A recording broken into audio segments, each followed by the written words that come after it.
சிறுவாபுரி முருகன் திருக்கோவிலில் முற்பகலில் பக்தர்கள் கூட்டம்.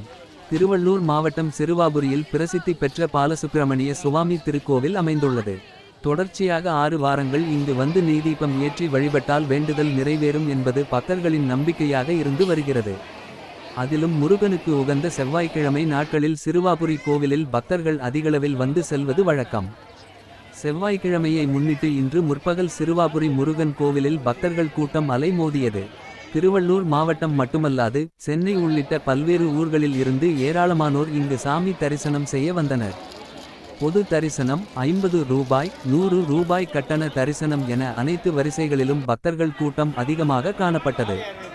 கோவிலுக்கு வெளியே நீண்ட வரிசையில் வந்து காத்திருப்பு மண்டபம் வழியே கோவிலுக்குள் வந்து சுமார் 2 மணி நேரம் காத்திருந்து பக்தர்கள் சாமி தரிசனம் செய்தனர்.